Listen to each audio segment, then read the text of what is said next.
Elegy written in a country churchyard by Thomas Gray. Thomas Gray എന്ന് പറയുന്നത് ഒരു transition പോയറ്റാണ്. And അദ്ദേഹം 13 poems മാത്രമേ എഴുതിയിട്ടുള്ളൂ. പക്ഷേ എന്നാലും അദ്ദേഹം വളരെ പോപ്പുലർ ആയിട്ടുള്ളൊരു റൈറ്ററാണ്. പോയറ്റ് ലോറേറ്റ് ആയിട്ട് അദ്ദേഹം 1757 സെലക്റ്റഡ് ആയി. ആൻഡ് ഈ elegy written in a country churchyard എന്ന് പറയുന്നത് അദ്ദേഹത്തിൻ്റെ വളരെ ഫേമസ് ആയിട്ടുള്ളൊരു പോമാണ്. And it was written in the year 1751. Okay. And ഈ ഒരു എലിജി എന്ന് പറയുമ്പം സാധാരണ നമ്മൾ ആരുടെയെങ്കിലും ഡെത്തിനെ അഡ്രസ്സ് ചെയ്യാൻ വേണ്ടി എഴുതുന്നൊരു പോയമാണ്. ഓക്കെ. അപ്പം ഈ ഒരു എലിജി എന്ന് പറയുന്നത് ഒരാൾക്ക് വേണ്ടി അല്ലെങ്കിൽ ഒരു പെർട്ടിക്കുലർ പേഴ്സണിന് വേണ്ടി എഴുതിയതല്ല. കോമൺ പീപ്പിൾ, കൺട്രി സൈഡിലുള്ള കോമൺ പീപ്പിളിൻ്റെ ഡെത്തിനെ മോൺ ചെയ്യുന്ന രീതിയിൽ എഴുതിയിരിക്കുന്ന ഒരു എലിജിയാണിത്. അതായത് നമ്മളധികം കേൾക്കാത്ത ഹംബിൾ ബാക്ക്ഗ്രൗണ്ടിൽ മാത്രം ജനിച്ച മരിച്ചുപോയ ആളുകളെ ഒരു ചർച്ചിൻ്റെ സെമെട്രിയിൽ ബറി ചെയ്തിരിക്കുകയാണ്. അവർക്ക് ഡെഡിക്കേറ്റ് ചെയ്തുകൊണ്ടുള്ളൊരു എലിജിയാണ് ഈ ഒരു പോയം. അതൊരു സ്റ്റോക്ക് പോജസ് എന്ന് പറഞ്ഞ സ്ഥലത്തെ ഒരു ചർച്ചിൻ്റെ സെമെട്രിയിലാണ് ഇവരെ അടക്കിയിരിക്കുന്നത്, അല്ലെങ്കിൽ ഈ ഒരു പോയം സെറ്റ് ചെയ്തിരിക്കുന്നതും അവിടെയാണ്. ആൻഡ് ലേറ്റർ ഗ്രേ മരിച്ചപ്പോഴും അദ്ദേഹത്തിനെയും ഈ ഒരു സെമെട്രിയിലാണ് അടക്കിയത്. അപ്പോൾ ഗ്രേ എന്ന് പറയുന്നത് ഗ്രേവിയാർഡ് സ്കൂൾ ഓഫ് പോയട്രി എന്നുള്ള ഗ്രൂപ്പ് ഓഫ് പോയട്രിയിൽ പെടുന്നൊരു പോയറ്റാണ്. വേറെയും ഒരുപാട് പോയറ്റ്സ് ഉണ്ട്. അതായത് തോമസ് പാർണൽ, അതുപോലെ റോബർട്ട് ഗ്രേവ്സ് എന്നിങ്ങനെയുള്ള ആളുകളെല്ലാം ഗ്രേവിയർഡ് പോയറ്റ്സ് ആണ്, അല്ലെങ്കിൽ ഗ്രേവിയർഡ് സ്കൂൾ ഓഫ് പോയട്രിയിൽ ഇൻക്ലൂഡഡ് ആയിട്ടുള്ള പോയറ്റ്സ് ആണ്. ഇവരുടെ മെയിൻ എയിം അല്ലെങ്കിൽ മെയിൻ തീം എന്ന് പറയുന്നത് ഡെത്തിനെ കുറിച്ച് എഴുതുക, വളരെ മെലങ്കോളിക് ആയിട്ടുള്ള തീംസ് എഴുതുക, വളരെ സാഡ് ആൻഡ് ഗ്ലൂമി ആയിട്ടുള്ള ഒരു ബാക്ക്ഗ്രൗണ്ടിലിരുന്ന് എഴുതുക. മെയിൻലി ഡെത്ത്, സെമെട്രി ഒക്കെ ആയിരിക്കും ഇവരുടെ ഒരു ബാക്ക്ഗ്രൗണ്ടിൽ വരുന്നത്. ഓക്കെ. അപ്പം ഇവിടെ ഈ ഒരു പോയത്തിൽ ഈ പെസൻസിൻ്റെ ലൈഫ് എങ്ങനെ അത്രമാത്രം ഹമ്പിളായിരുന്നെന്നും അവരെ ഈ ലോകം അറിഞ്ഞില്ലെന്നും അവരിൽ ഒരുപാട് പേര് ഗ്രേറ്റ് ആവേണ്ട അല്ലെങ്കിൽ നല്ല രീതിയിൽ ടാലൻസും കഴിവുമുള്ള ആളുകൾ ഉണ്ടായിരുന്നു. പക്ഷെ അവരെല്ലാം ആരും നോട്ടീസ് ചെയ്യാതെ, അവർ പുവർ ആയതുകൊണ്ട് ആരാലും നോട്ടീസ് ചെയ്യപ്പെടാതെ അങ്ങ് മരിച്ചുപോയി. ആ ഒരു കാര്യമാണ് ഈ ഒരു പോയത്തിനകത്തോടെ ഇദ്ദേഹം പറയുന്നത്. 33 സ്റ്റാൻസാസ് ആണുള്ളത്. എല്ലാ സ്റ്റാൻസയിലും 4 ലൈൻസ് വീതമാണ് ഉള്ളത്. ഒരു പാസ്റ്ററൽ പോയമാണിത്. ഓക്കെ. അതായത് ഒരു കുറച്ച് നേച്ചറിനെ കുറിച്ചൊക്കെ എക്സ്പ്ലെയിൻ ചെയ്യുന്നുണ്ട് ഇതിനകത്ത്. ഒരുപാട് അല്യൂഷൻസും റെഫറൻസസും ഒക്കെ വരുന്നുണ്ട്. ആൻഡ് ഇതൊരു നിയോ ക്ലാസിക്കൽ പോയമായിട്ടുള്ള ഒരു സ്റ്റൈല് ഇതിന് മാച്ച് ആവുന്നുണ്ട്. ആൻഡ് ഈ പോയത്തിനകത്തുള്ള ലൈൻസ് ഓൾദോ ഷോർട്ട് ആണെങ്കിൽ പോലും എല്ലാം വളരെ പാക്ഡ് വിത്ത് ഇൻഫർമേഷനാണ്. അതായത് എപ്പിഗ്രമാറ്റിക് ലൈൻസ് ആണുള്ളത്. അതായത് ഈ ഒരു പോയത്തിനകത്തുള്ള ലൈൻസ് നമ്മൾ ഓഫൺ കോട്ട് ചെയ്ത് എഴുതാറുണ്ട്. ഓക്കെ. അപ്പോൾ നമുക്ക് നോക്കാം ഈ ഒരു പോം. ഫസ്റ്റ് ആൻസയ്ക്കകത്ത് പറഞ്ഞിരിക്കുന്നതെന്ന് വെച്ച് കഴിഞ്ഞാൽ, ഈവനിങ് ആയി,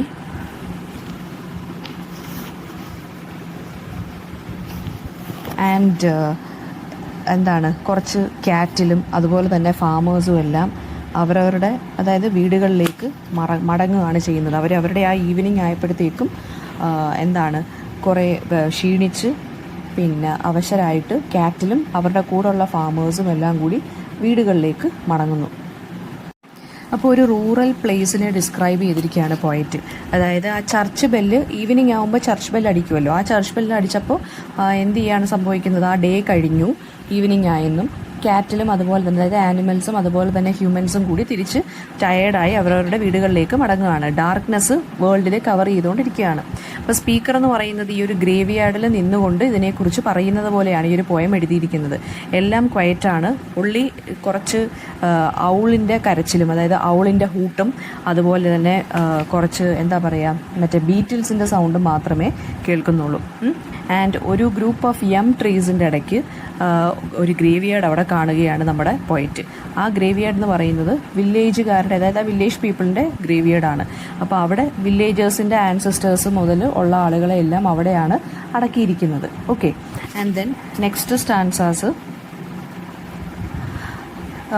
അടുത്ത 5 to 8 സ്റ്റാൻസാസ് എന്ന് പറയുന്നത് പോയറ്റ് ഇങ്ങനെ ഈ അവിടെ ബറി ചെയ്തിരിക്കുന്ന ആളുകളെക്കുറിച്ച് സംസാരിക്കുകയാണ്, ആ വില്ലേജിലെ ആളുകളെക്കുറിച്ച്. അവരവിടെ അവരുടെ ബെഡ്സിൽ സ്ലീപ്പ് ചെയ്യുന്നു എന്നാണ് പറയുന്നത്. അതായത് ആ ഒരു ഗ്രൗണ്ട് എന്ന് പറയുന്നത്, അല്ലെങ്കിൽ ആ കുഴിമാടത്തിനെ പോയറ്റ് ബെഡായിട്ട് കമ്പയർ ചെയ്യുകയാണ് ചെയ്യുന്നത്. എന്നിട്ട് പറയുവാണ് ഈ ഫാമേഴ്സ് അല്ലെങ്കിൽ ഈ ഒരു വില്ലേജേഴ്സ്, സിമ്പിൾ വില്ലേജേഴ്സ് അല്ലെങ്കിൽ അവരുടെ ആൻസിസ്റ്റേഴ്സ് എല്ലാം ഈ ഒരു ബെഡിൽ ഉറങ്ങുകയാണെന്നാണ് പറയുന്നത്. ആ ബെഡ് എന്ന് പറയുന്നത് ഗ്രൗണ്ടിൻ്റെ അത്രയും ലോ ആണെന്നാണ് പറയുന്നത്. ഒരു സൗണ്ടിനും അവരെ ഇനി വേക്കപ്പ് ചെയ്യാൻ പറ്റില്ല. അതായത് ആ ഡെത്തിൽ നിന്ന് നമുക്ക് ആരെയും തിരിച്ചു കൊണ്ടുവരാൻ സാധിക്കുകയില്ല എന്ന് പറയുവാണ്. അത് കുറേ സൗണ്ടുകളുടെ കാര്യം പറയുന്നുണ്ട്. അതായത് സ്വാലോ എന്ന് പറയുന്ന ബേർഡ്സിൻ്റെ, അതായത് ഈ രാവിലെ കരയുന്ന ഒരു ബേർഡ്, ആ ഒരു ടൈപ്പ് ബേർഡാണ് സ്വാലോ. അവരുടെ കരച്ചിലിന് പോലും ഈ ഡെഡിനെ വേക്കപ്പ് ചെയ്യാൻ പറ്റില്ല. അതുപോലെ തന്നെ കോഴിയുടെ കൂവലിനും ഇവരെ വേക്കപ്പ് ചെയ്യാൻ പറ്റില്ല. അതുപോലെ തന്നെ ഹണ്ടേഴ്സ് യൂസ് ചെയ്യുന്ന ഹോൺ പോലും ഇവരെ അതായത് ഈ മരിച്ചുപോയ വില്ലേജേഴ്സിനെ വേക്ക് ചെയ്യാൻ പറ്റില്ല. അവരെ ആ മരണത്തിൽ നിന്ന് ഉണർത്താൻ പറ്റില്ല. അവരുടെ വൈഫ്സും ചിൽഡ്രൻ എന്ന് പറയുന്നത് ആരും കെയർ ചെയ്യാനില്ലാതെ എങ്ങനെയോ ഈ വില്ലേജിൽ ജീവിക്കുകയാണ്. And they were hard working ഇവർ എന്താണ് പിന്നെ മരിക്കുന്നതിന് മുന്നേ വരെ, അതായത് അവരുടെ ലൈഫിൽ വളരെ ഹാർഡ് വർക്ക് ചെയ്ത് ജീവിച്ചിരുന്ന ആളുകളാണ്. അവർ പ്ലോ ചെയ്തുകൊണ്ടിരുന്നു, ഹാർവെസ്റ്റ് ചെയ്തുകൊണ്ടിരുന്നു. അവരുടെ ഫാമിങ്ങും എല്ലാം വളരെ എഫിഷ്യൻ്റ് ആയിട്ട് നടന്നുകൊണ്ടിരിക്കുകയായിരുന്നു. ആൻഡ് സ്പീക്കർ പറയുവാണ്, നമ്മുടെ റീഡേഴ്സിൻ്റെ അടുത്ത് പറയുവാണ്, അവർ ഫാമേഴ്സ് ആണെന്ന് കരുതി, അവരുടെ സിമ്പിൾ ലൈഫാണെന്ന് കരുതി നമ്മൾ ഇഗ്നോർ ചെയ്യുകയോ അല്ലെങ്കിൽ പുച്ഛിക്കുകയോ ചെയ്യരുതെന്ന് പറയുവാണ്. അവർ ഹാർഡ് വർക്കോട് ചെയ്തിട്ടാണ് അവർ ജീവിച്ചത്. അംബീഷ്യസ് ആയിട്ടുള്ള ആളുകൾ, അതായത് റിച്ച് ആയിട്ടുള്ള ആളുകളെന്ന് പറയുമ്പം അവരുടെ ഒരു വ്യൂ പോയിന്റിൽ വില്ലേജ് ലൈഫ് എന്ന് പറയുന്നത് വളരെ സിമ്പിൾ ആണെന്നും വളരെ എന്താ പറയുക ലോ ലെവലായിട്ടുള്ള ലൈഫാണെന്നാണ് അവർ വിചാരിക്കുന്നത്. പക്ഷേ വില്ലേജേഴ്സ് എന്ന് പറയുമ്പോൾ അവരുടെ ലൈഫ് എന്ന് പറയുമ്പം ജോയും ഹാപ്പിനെസ്സും എല്ലാം എന്താ പറയുക കുറച്ചും കൂടി ഇന്നസെൻ്റ് ആയിട്ടുള്ള രീതിയിലാണെന്നാണ് പോയിറ്റ് പറയുന്നത്. ദെൻ സ്റ്റാൻസേഴ്സ് 9 to 12 പറയുന്നത്, പോയിറ്റ് പറയുവാണ്, ഈ പുവർ പീപ്പിൾ ഉണ്ടല്ലോ, ഇവിടെ അടക്കിയിരിക്കുന്ന പുവർ പീപ്പിൾ എന്ന് പറയുന്നത് അവരൊരിക്കലും ഇൻഫീരിയർ പീപ്പിൾ അല്ല. ഇപ്പോൾ അവരെ റിച്ച് പീപ്പിളുമായിട്ട് കമ്പയർ ചെയ്യുമ്പോൾ അവരൊരിക്കലും നമ്മൾ ഇൻഫീരിയർ എന്ന് വിളിക്കാൻ ഒട്ടും സാധിക്കുകയില്ല. ആൻഡ് ഇൻവേരിയബിളി എല്ലാ ഹ്യൂമൻ ലൈഫും എൻഡ് ചെയ്യുന്നത് എങ്ങനെയാണ്? ഡെത്തിലാണ് എൻഡ് ചെയ്യുന്നത്. ഇപ്പം റിച്ച് ആണെങ്കിലും പുവർ ആണെങ്കിലും എല്ലാവരും ഒരു ഗ്രേവിൽ തന്നെയാണ് അടക്കപ്പെടാൻ പോകുന്നത്. ഓക്കെ, ബ്യൂട്ടി ഉണ്ടെങ്കിലും വെൽത്ത് ഉണ്ടെങ്കിലും ഗ്ലോറി ഉണ്ടെങ്കിലും എല്ലാവരും ഈ ഒരു ഡെത്ത് എന്നുള്ള അൺഅവോയ്ഡബിൾ ആയിട്ടുള്ള ഈ ഒരു എൻഡിങ് പോയിന്റിൽ എത്തിച്ചേരേണ്ടവരാണ്. ഇപ്പോൾ ഇപ്പം ഈ റിച്ച് ആയിട്ടുള്ള ആളുകൾ മരിക്കുമ്പോൾ അവരുടെ ടൂംബ് സ്റ്റോണിൽ സെമിട്രിയിലേക്ക് ഓരോ കാര്യങ്ങളൊക്കെ എഴുതി വെക്കും, അല്ലെങ്കിൽ വളരെ മാർബിൾ കൊണ്ടുള്ള ടൂം സ്റ്റോണൊക്കെ ആയിരിക്കും. പക്ഷേ ഇവർ വില്ലേജേഴ്സ് എന്ന് പറയുമ്പോൾ വളരെ സിമ്പിളായിട്ടും വളരെ എന്താ പറയുക നല്ലൊരു വലിയ റിച്ച് ആയിട്ടുള്ള ലൈഫൊന്നും അല്ലല്ലോ അവർക്ക്. സോ അവരുടെ ആ ഒരു ഗ്രേവ് എന്ന് പറയുന്നത് അത്രയും ഗ്രാൻഡ് ആയിട്ടുള്ള ടൂംബ് സ്റ്റോണോ അല്ലെങ്കിൽ അവർക്ക് ആ ഡെത്ത് സെറമണി എന്ന് പറയുന്നത് വളരെ ഗ്രാൻഡ് ആയിട്ടുള്ള ഫംഗ്ഷനോ ഒന്നും ആയിരിക്കില്ല. പക്ഷെ എന്തൊക്കെ ചെയ്താൽ പോലും പക്ഷേ എന്താണ്, ആ മരിച്ചുപോയ ആളെ നമുക്ക് ഒരിക്കലും തിരിച്ച് ലൈഫിലോട്ട് കൊണ്ടുവരാൻ സാധിക്കില്ല. അപ്പോൾ ടൂംബ് സ്റ്റോണിൽ എന്തെങ്കിലും എഴുതിയാലും അല്ലെങ്കിൽ ടൂം സ്റ്റോൺ മാർബിൾ വെച്ച് ഉണ്ടാക്കിയാലും എന്തെങ്കിലും വളരെ ഗ്രാൻഡ് ആയിട്ടുള്ള സെറമണി നടത്തിയാൽ പോലും മരിച്ചുപോയ ആളുകളെ നമുക്ക് തിരിച്ചു കൊണ്ടുവരാൻ സാധിക്കില്ല. സോ ടൂം സ്റ്റോൺ ഇപ്പോൾ മഡ് വെച്ചുണ്ടാക്കിയാലും ഓർഡിനറി ആയിട്ടിരുന്നാലും ഡള്ളായിട്ടിരുന്നാലും ഒരു ഡിഫറൻസും അത് മേക്ക് ചെയ്യില്ലെന്നാണ് പോയിട്ട് പറയുന്നത്. And one should remember that എന്താണ്, ഈ ഡെഡ് വില്ലേജേഴ്സ് എന്ന് പറയുന്നത് ചിലപ്പോൾ അവരുടെ ലൈഫിൽ നല്ല രീതിയിലുള്ള ഗ്രേറ്റ്നെസ് അച്ചീവ് ചെയ്തിട്ട് മരിച്ചു കിടക്കുന്നതായിരിക്കും എന്ന് പറയുവാണ്. സോ ഇത് ചിലപ്പോൾ ഒരു റൂളറോ അല്ലെങ്കിൽ ഒരു പോയറ്റോ ഒക്കെ ആയിരിക്കാം ഇവിടെ മരിച്ചു കിടക്കുന്നത്. അതായത് ഈ ഡെഡ് വില്ലേജേഴ്സിൻ്റെ ഇടയിൽ നല്ല ടാലൻ്റ് ഉള്ള ആളുകൾ, ഒരു പോയറ്റ് ആവാനുള്ള ടാലൻ്റ് ഉള്ള ആളോ അല്ലെങ്കിൽ റൂളർ ആവാനുള്ള നല്ല അധികാരം എന്താ പറയുക നല്ല രീതിയിൽ കൈകാര്യം ചെയ്യാൻ പറ്റുന്ന ഒരു വില്ലേജറും ഒക്കെ ഇവിടെ മരിച്ചു കിടക്കുന്നുണ്ടായിരിക്കും. അവർ ചിലപ്പോൾ അവരുടെ ടാലൻസ് പുറലോകം അറിഞ്ഞു കാണുകയില്ല. കാരണം അവർ അത്രയ്ക്ക് സിമ്പിളായിട്ടുള്ള ലൈഫ് അല്ലെങ്കിൽ ഇച്ചിരി ഒരു പൂർ ആയിട്ടുള്ള ലൈഫായിരിക്കും ലീഡ് ചെയ്യുന്നത്. Okay, then stances 13 to 16. ഈ സ്റ്റാൻസയ്ക്കകത്ത് പോയിട്ട് പറയുന്നതെന്ന് വെച്ചാൽ ഇപ്പോൾ ഈ മരിച്ചു കിടക്കുന്ന ഗ്രേവ്സിലുള്ള വില്ലേജസ് എന്ന് പറയുന്നത് അവർക്ക് നല്ല രീതിയിൽ ടാലൻറ്റ് കാണും. മരിച്ചു കിടക്കുന്നവരിൽ ചിലപ്പോൾ ഒരു ഗ്രേറ്റ് പോയറ്റായിട്ടുള്ള മിൽട്ടണെ പോലെ കഴിവുള്ളവരോ അല്ലെങ്കിൽ ഒലിവർ ക്രോംവെല്ലിനെ പോലെ നല്ല രീതിയിൽ പവർഫുൾ ആയിട്ടുള്ളൊരു ലീഡറോ ഒക്കെ ആയിരിക്കും ഇവിടെ ബറി ചെയ്ത് കിടക്കുന്നത്. പക്ഷെ അവർക്ക് ആ ഒരു ഓപ്പർച്യൂണിറ്റീസ് ഇല്ലാത്തത് കൊണ്ട് അവർ സ്വയം അവരുടെ ടാലൻറ്റും സ്കില്ലും ഒന്നും പ്രൂവ് ചെയ്യാനുള്ള ചാൻസ് കിട്ടി കാണത്തില്ല. അപ്പം ആരെ പോലെയാണ് ഇവിടെ കമ്പയർ ചെയ്യുന്നത്, ഈ ഓഷ്യൻ്റെ അടിയിൽ ഡീപ്പായിട്ട് ജെംസ്, നല്ല പ്രഷ്യസ് ജെംസ് ഒക്കെ ഇങ്ങനെ ഹിഡൻ ആയിട്ട് കിടക്കുന്നുണ്ടായിരിക്കും. അതുപോലെ തന്നെ ഈ ഡെസേർട്ടിലുള്ള ചില പ്ലാന്റ്സിന് നല്ല ഫ്ലവേഴ്സ് കാണും. പക്ഷെ അതൊന്നും ആരും സ്റ്റോപ്പ് ചെയ്യാനോ അഡ്മയർ ചെയ്യാനോ അതൊന്ന് ബ്യൂട്ടിഫുൾ ആണെന്ന് പറയാനോ ഒന്നും ആരും കാണത്തില്ല. കാരണം എന്താ, അവർ ആരും കാണാതെ തന്നെ ഈ ജെംസ് ആണെങ്കിലും ഫ്ലവേഴ്സ് ആണെങ്കിലും പെരിഷ്ഡായി പോവത്തേ ഉള്ളൂ, അതായത് നശിച്ചു പോവുകയേ ഉള്ളൂ. ഡെസേർട്ടിൽ ഇപ്പം ആരും അങ്ങനെ അധികം യാത്രക്കാരൊന്നും ഇല്ലാത്തതുകൊണ്ട് ഈ ഫ്ലവേഴ്സിനെ ആരും നോട്ടീസ് ചെയ്തിട്ടുണ്ടാവില്ല. സോ ഈ ഫ്ലവേഴ്സ് നല്ല ബ്യൂട്ടിഫുൾ ആയിരുന്നിട്ട് പോലും അത് ചിലപ്പോൾ ആരാലും അഡ്മയർ ചെയ്യപ്പെടാതെ എന്ത് ചെയ്തു പോവും, നശിച്ചു പോവുമായിരിക്കും. അതുപോലെ തന്നെയാണ് ഈ ഓഷ്യൻ്റെ കീഴിലുള്ള ആഴത്തിലുള്ള ജെംസ് എന്ന് പറയുന്നത്. അതിനെ ആരും കാണുന്നില്ല, അത് ഹിഡൻ ആയിട്ട് കിടക്കുവാണ്. അത്രയും കഴിവുള്ള ഹിഡൻ ആയിട്ടുള്ള ടാലൻസ് ഉള്ള ആളുകളാണ് ഇവിടെ ചിലപ്പോൾ മരിച്ചു കിടക്കുന്നതെന്നാണ് പോയിട്ട് പറയുന്നത്. Okay, and without any notice അല്ലെങ്കിൽ അവർക്ക് ആ ചാൻസ് കിട്ടാതെ അവർ മരിച്ചു പോയവരാണ്. ഓപ്പർച്യൂണിറ്റീസ് ഉണ്ടായിരുന്നെങ്കിൽ അവരും മിൽട്ടണെ പോലെയും ക്രോംവെല്ലിനെ പോലെയും നല്ല ആളുകളായി, അതായത് വളരെ പവർഫുൾ ആയിട്ടുള്ള ആളുകളായി മാറിയേനെ എന്ന് പറയുക. പറയുകയാണ്. ആൻഡ് ഹിസ്റ്ററി പോലും അവരുടെ ആ ഒരു എന്താ പറയുക ഡീഡ്സ്, അതായത് അവർ എന്തൊക്കെ അതായത് അവർ ജീവിച്ചിരിപ്പുണ്ടായിരുന്നെങ്കിൽ അവരുടെ ഈ സ്കില്ല് ലോകം അറിഞ്ഞിരുന്നുവെങ്കിൽ അവരുടെ ആ ഒരു ആക്ടിവിറ്റീസ് എല്ലാം ഹിസ്റ്ററിയിൽ പോലും ചിലപ്പോൾ റെക്കോർഡ് ചെയ്യപ്പെട്ടേനെ. പക്ഷേ അൺഫോർച്ചുനേറ്റ്ലി അതൊന്നും റെക്കോർഡ് ചെയ്യപ്പെട്ടിട്ടില്ല, ആരും നോട്ടീസ് ചെയ്തില്ല എന്ന് പറയുവാണ്. ദെൻ നെക്സ്റ്റ് സ്റ്റാൻസയ്ക്കകത്ത് പറയുന്നത്, ഈ വില്ലേജേഴ്സ് എന്ന് പറയുന്ന അവർ ഹമ്പിൾ ആൻഡ് സിമ്പിൾ ലൈഫിൽ ലീഡ് ചെയ്തിട്ടുണ്ടെങ്കിലും അവരൊരിക്കലും ഡിസീറ്റ് അല്ലെങ്കിൽ ട്രെച്ചറി ചെയ്തിട്ടില്ല, അതായത് ആരെയും ചതിച്ചിട്ടൊന്നുമില്ല എന്നാണ് പോയിട്ട് പറയുന്നത്. അവർ ഓണസ്റ്റ് ആണ്, അവർ സിമ്പിൾ ലൈഫാണ് ലീഡ് ചെയ്തുകൊണ്ടിരുന്നത്. സോ അവർ ഈ സിറ്റീസ് അല്ലെങ്കിൽ ഈ കിങ്ഡത്തിലുള്ള ഈ ഒരു ആവശ്യമില്ലാത്ത ആൾക്കൂട്ടത്തിലിടയിലൊന്നും പോകാതെ മാറി നിന്ന് ജീവിച്ചവരാണ്. അതായത് ഈ ഒരു മാഡ് ക്രൗഡ്സിൻ്റെ ഇടയ്ക്കൊന്നും പോകാതെ സിറ്റി ലൈഫൊന്നും എൻജോയ് ചെയ്യാതെ അല്ലെങ്കിൽ സിറ്റി ലൈഫിൻ്റെ ആ ഒരു ഹറിബറിക്കിടയിലും അകപ്പെട്ട് പോവാതെ സിമ്പിൾ ലൈഫ് ലീഡ് ചെയ്തവരാണ്. ആൻഡ് അവരോട് തന്നെ ട്രൂ ടു ദംസെൽസ് ആയിരുന്നു എന്നാണ് പറയുന്നത്. അവർക്ക് പീസും ഓണസ്റ്റി ആയിരുന്നു അവർക്കിഷ്ടം. പക്ഷേ അവരുടെ മാർക്കിങ്സ് അല്ലെങ്കിൽ അവരുടെ മെമ്മറി ഒന്നും മാർക്ക് ചെയ്യാനൊന്നും ഇല്ലാതായിപ്പോയി. ഈ ടൂം സ്റ്റോൺസ്, അവരുടെ ടൂം സ്റ്റോൺസ് തന്നെ വളരെ സിമ്പിളാണ്. അതിനകത്ത് എഴുതിയിരിക്കുന്ന വാചകങ്ങൾ പോലും വളരെ ഓർഡിനറി ആയിട്ടുള്ള ലാംഗ്വേജിലാണ് യൂസ് ചെയ്തിരിക്കുന്നത് അല്ലെങ്കിൽ എഴുതിയിരിക്കുന്നത്. സോ പക്ഷേ അവരുടെ മെമ്മറീസിൽ സത്യമുണ്ടെന്നാണ് പോയിട്ട് പറയുന്നത്. കാരണം അവർ വളരെ ഓണസ്റ്റ് ആയിട്ടുള്ള ആളുകളാണ്, അൺലൈക്ക് സം റിച്ച് പീപ്പിൾ എന്ന് പറയുവാണ്. ഈ ഡെഡ് വില്ലേജേഴ്സ് ഗ്രേവ് യാർഡിൽ റെസ്റ്റ് ചെയ്തുകൊണ്ടിരിക്കുവാണ് വിത്തൗട്ട് എനി റെക്കഗ്നീഷൻ ഒന്നും കിട്ടാതെ. ആൻഡ് ദെൻ ഈ ഒരു പോയം എന്ന് പറയുന്നത് അവർക്കുള്ള ട്രിബ്യൂട്ട് ആണെന്നാണ് പറയുന്നത്. അവരുടെ ലൈഫ് വളരെ മോറലായിട്ടുള്ള ഒരു ലൈഫാണ് ലീഡ് ചെയ്തത്. ആൻഡ് അവർ ഒരു ലവിങ് പേഴ്സൻ്റെ കെയറിലായിരിക്കും മരിച്ചത്. ആൻഡ് അവരത് മാത്രമല്ല, അവർ മരിക്കുന്ന സമയത്ത് അവരുടെ ചുണ്ടുകളിൽ പ്രേയേഴ്സ് മാത്രമായിരിക്കും അല്ലെങ്കിൽ ഗോഡിനെ കുറിച്ചുള്ള വിചാരം മാത്രമായിരിക്കും അവരുടെ ലാസ്റ്റ് അവേഴ്സ് അവർക്ക് ലൈഫിൽ ഉണ്ടായിരുന്നത്. അപ്പം ഒരു ദിവസം ഇവരെയൊക്കെ അന്വേഷിച്ച് ആര് വേണമെന്നുണ്ടെങ്കിലും വരാം എന്ന് പറയുവാണ്. ഒരു കൈൻഡ് സോൾ, അതായത് ഒരു നല്ലൊരു മനുഷ്യൻ ചിലപ്പോൾ ഇവരുടെയൊക്കെ ലൈഫ് തേടി, ഇവരൊക്കെ ആരായിരുന്നു എന്നൊക്കെ തേടി ചിലപ്പോൾ വരാനുള്ള ചാൻസ് ഉണ്ടെന്നാണ് പോയിട്ട് പറയുന്നത്. ആൻഡ് അതുപോലെ തന്നെ പോയറ്റിനെ കുറിച്ച് ഇപ്പം ആരെങ്കിലും ഇതുപോലെയുള്ളൊരു കൈൻഡ് സോള് വന്ന് അന്വേഷിക്കുകയാണെങ്കിൽ പിന്നെ ആരെങ്കിലും അവിടുത്തെ വില്ലേജേഴ്സ് ഇയാളെ കണ്ടിട്ടുണ്ടായിരിക്കുമല്ലോ, പോയിട്ട് അവിടെ ഇവിടെയൊക്കെ കറങ്ങി നടക്കുന്നത്. അപ്പോൾ പറയുവാണ്, ഇപ്പോൾ പോയറ്റിനെയും ഇതുപോലെ ആരെങ്കിലും ഒരാൾ ഔട്ട് ഓഫ് ക്യൂരിയോസിറ്റി തേടി വരുവാണെന്നുണ്ടെങ്കിൽ, പോയറ്റ് മരിച്ചു കഴിഞ്ഞിട്ട സമയത്ത് ആരെങ്കിലും തേടി വരുവാണെങ്കിൽ ചിലപ്പോൾ വില്ലേജേഴ്സ് പറയുമായിരിക്കും, ഞാൻ ഇതുപോലെ ഈ പോയറ്റിനെ ഒരു ഫ്രീ സ്പിരിറ്റഡ് മാൻ ആയിട്ട് കണ്ടിട്ടുണ്ട് ഇവിടെയൊക്കെ. അതായത് വേറൊന്നുമില്ല, അദ്ദേഹം ഇങ്ങനെ റോം ചെയ്ത് നടക്കുന്നത് കണ്ടിട്ടുണ്ട്. ആൻഡ് ഇദ്ദേഹം രാവിലെ മൗണ്ടൻസിൽ പോയിരിക്കുന്നത് കണ്ടിട്ടുണ്ട്, ചിലപ്പോൾ ട്രീസിൻ്റെ ഷാഡോയിൽ പോയി റെസ്റ്റ് ചെയ്യുന്നത് കണ്ടിട്ടുണ്ട്. ആൻഡ് ദെൻ ഇദ്ദേഹം റിവേഴ്സിൻ്റെ അടുത്ത് പോയി റിവേഴ്സിനെ നോക്കിയിരിക്കുന്നത് കണ്ടിട്ടുണ്ടെന്നൊക്കെ ചിലപ്പോൾ ആരെങ്കിലും പറയുമായിരിക്കും.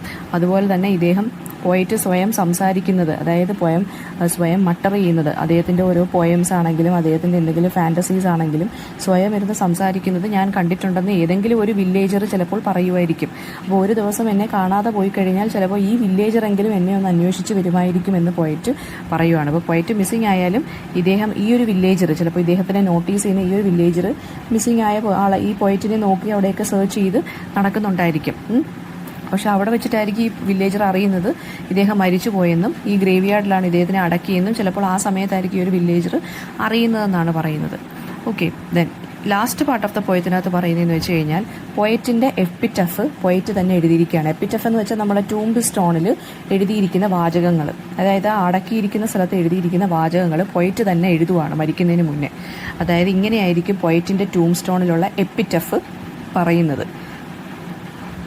ഇദ്ദേഹം ഒരു യങ് മാൻ ആണ്, പക്ഷെ ഒട്ടും പോപ്പുലർ അല്ല. ഇദ്ദേഹത്തിൻ്റെ ലൈഫ് വളരെ സോറോഫുള്ളാണ്. നോളജ് മാത്രമാണ് ഇദ്ദേഹത്തിൻ്റെ ഒരേ ഒരു വെൽത്ത്. ഇദ്ദേഹത്തിൻ്റെ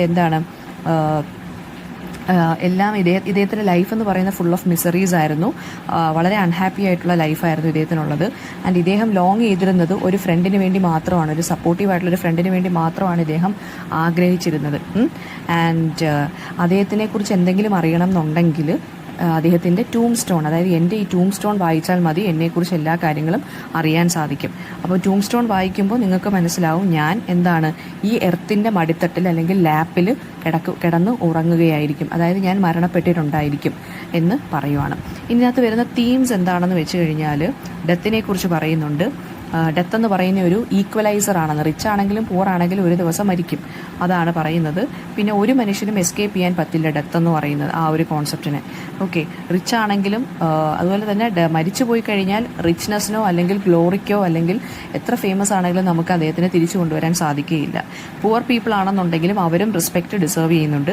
അവർക്കും ഓപ്പർച്യൂണിറ്റീസ് ഉണ്ടായിരുന്നെങ്കിൽ അവരും ഗ്രേറ്റ് മെൻ ആയി മാറിയേനെ എന്ന് പറയുവാണ്. ഇതിൻ്റെ ഒരു സെറ്റിംഗ് ആൻഡ് മൂഡെന്ന് പറയുമ്പോൾ വളരെ സാഡ് ആയിട്ട് അല്ലെങ്കിൽ മെലങ്കോളിക് ആയിട്ടാണ് എഴുതിയിരിക്കുന്നത്. ഒരു ഈവനിങ്ങിലാണ് ഇത് അദ്ദേഹം എഴുതിയിരിക്കുന്നത്. ഡാർക്ക്നെസ് അല്ലെങ്കിൽ സൈലൻസ് മാത്രം ഉണ്ട്, വേറെ ഒരു എന്താ പറയുക ഒരു സൗണ്ട് പോലും ഇല്ല. ബീറ്റിൽസിൻ്റെ അല്ലെങ്കിൽ ഔൾസിൻ്റെ കരച്ചിൽ മാത്രമേ ഉള്ളൂ. ഗ്രേവിയാർഡിൽ വെച്ചാണ് എഴുതിയിരിക്കുന്നത്. ഓക്കെ, ദെൻ 33 സ്റ്റാൻസാസ് ഉണ്ട്, ഞാൻ നേരത്തെ പറഞ്ഞു. പിന്നെ അയാംബിക് പെൻറ്റമീറ്ററിലാണ് ഇത് എഴുതിയിരിക്കുന്നത്. റൈം സ്കീം എന്ന് പറയുന്നത് AB CD CD EF EF ഇങ്ങനെയാണ് പറഞ്ഞിരിക്കുന്നത്. ഓക്കെ, ദെൻ നമുക്ക് ഇത്രയേ ഉള്ളൂ. ഇതിനകത്തുനിന്ന് വരുന്ന ക്വസ്റ്റ്യൻസ് നമുക്കൊന്ന് നോക്കാം. ടെക്സ്റ്റ് ബുക്കിലെ ബാക്കിൽ ഗ്രേവിയർഡ് സ്കൂൾ ഓഫ് പോയട്രിയെ കുറിച്ച് എന്തായാലും പഠിച്ചിരിക്കുക. പിന്നെ 2 റൈം സ്കീം എന്താണെന്ന് ചോദിച്ചിട്ടുണ്ട്. ഏത് ചർച്ച്യാർഡിൽ വെച്ചിട്ടാണ് ഇത് എഴുതിയിരിക്കുന്നതൊക്കെ ഞാൻ നേരത്തെ പറഞ്ഞു തന്നു. സ്ട്രക്ചർ ഓഫ് ദ പോയം എന്താണെന്ന് പറഞ്ഞു തന്നു. പിന്നെ റിച്ച് ആൻഡ് പുവർ എന്നുള്ള കാര്യം, അതുപോലെ തന്നെ എന്തുമാത്രം സാഡായിട്ടാണ് ഈ ഒരു പോയം എഴുതിയിരിക്കുന്നതെന്നും ഈ പോയറ്റിൻ്റെ എപ്പിറ്റഫിൻ്റെ ഇമ്പോർട്ടൻസ് എന്താണെന്നും ചോദിച്ചിട്ടുണ്ട്. അതുപോലെ തന്നെ ഡൊമസ്റ്റിക് റസ്റ്റിക് ലൈഫ്, അതായത് വില്ലേജ് ലൈഫിനെ കുറിച്ച് എങ്ങനെയാണ് എക്സ്പ്ലെയിൻ ചെയ്തിരിക്കുന്നതെന്നും ചോദിച്ചിട്ടുണ്ട്. ഇതൊരു ട്രഡീഷണൽ എലിജി പോലെയല്ല. ട്രഡീഷണൽ എലിജി എന്ന് പറയുമ്പോൾ എങ്ങനെയാണ് ഒരു പിന്നെ ഒരാൾക്ക് വേണ്ടി മാത്രം എഴുതുന്ന ഒരു എലിജി, അയാളുടെ മരണത്തിനെക്കുറിച്ച് മോൺ ചെയ്തുകൊണ്ട് എഴുതുന്നു, അയാളുടെ പ്രത്യേകതകൾ എന്തായിരുന്നു എന്നൊക്കെ പറയുന്നു. ഇത് അങ്ങനെയല്ല, ഒരുപാട് പേർക്ക് വേണ്ടി വില്ലേജേഴ്സിന് വേണ്ടി മാത്രം എഴുതി ഒരു കുറച്ച് ഫിലോസഫിക്കലായിട്ടുള്ള ടോണിൽ എഴുതി പോവുകയാണ് ഈ പോയം എന്ന് പറയുന്നത്. പിന്നെ തീംസ് ഡെത്തും സെർച്ച് ഫോർ സെൽഫും, അതായത് നമ്മുടെ ഓൺ സെൽഫിനെ കുറിച്ചുള്ളൊരു എക്സ്പ്ലോറേഷനാണ് ഈ ഒരു പോയത്തിൻ്റെ തീം എന്ന് പറയുന്നത്. അതും കൂടി ആഡ് ചെയ്യാം. ആൻഡ് ഈ എപ്പിറ്റഫിൻ്റെ ഇമ്പോർട്ടൻസ് എന്താണെന്ന് വെച്ചാൽ പോയറ്റ് പറയുവാണ് how he wants to be remembered by other people. അതുകൊണ്ടാണ് ഇദ്ദേഹത്തിൻ്റെ തന്നെ എപ്പിറ്റഫ് ഇദ്ദേഹം തന്നെ എഴുതുന്നത്. അപ്പം ഇത്രയും കാര്യങ്ങളാണ് ഇതിനകത്തുനിന്ന് ചോദിക്കാവുന്ന ക്വസ്റ്റ്യൻസ്. അപ്പം എന്തെങ്കിലും ഡൗട്ട് ഉണ്ടെങ്കിൽ കമൻറ്റ് ബോക്സിൽ ചോദിക്കുക. Thank you.